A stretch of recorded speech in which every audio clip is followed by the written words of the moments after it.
एक बार की बात है। एक गांव में एक धनी व्यक्ति रहा करता था जिसके पास बहुत पैसा था। वो बहुत दयालु था और सबको हेल्प करता था। रास्ते में चलते हुए अगर कोई भूखा उसे दिख जाता था तो उसे खाना खिलाता।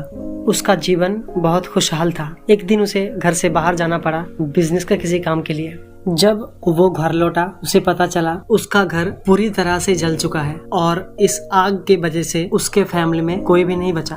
वो अपने आप को बहुत अकेला महसूस कर रहा था। कई दिनों तक वो रोता रहा और उसके मन में एक ही सवाल बार बार आ रहा था कि ऐसा मेरे साथ ही क्यों हुआ, लेकिन इसका कोई भी जवाब उसे नहीं मिला। करीब 1 महीना गुजर गया। उस गांव में एक पंडित आया जो कि बहुत ही ज्ञानी था। उनके पास गांव के सभी लोग जाते थे सलाह लेने के लिए। हर एक सवाल का जवाब उनके पास था। धनी व्यक्ति ने उस पंडित के बारे में सुना। गांव के चारों तरफ सिर्फ पंडित की बातें हो रही थी।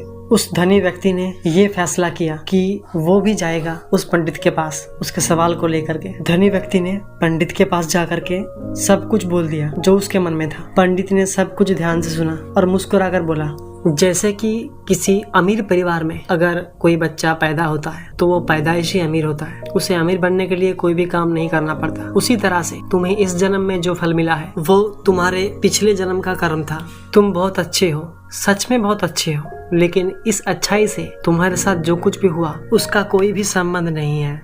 जो बहुत अच्छे होते हैं उनके साथ कभी भी बुरा नहीं हो सकता है। तुमने जरूर कोई बहुत अच्छा काम किया है, इसीलिए तुम अभी भी जिंदा हो। अगर तुम उस दिन अपने फैमिली के साथ घर पर रहते तो आज जिंदा नहीं होते, लेकिन तुम अभी भी जिंदा हो और इसका सिर्फ एक ही कारण है, तुम्हारे अच्छे कर्म।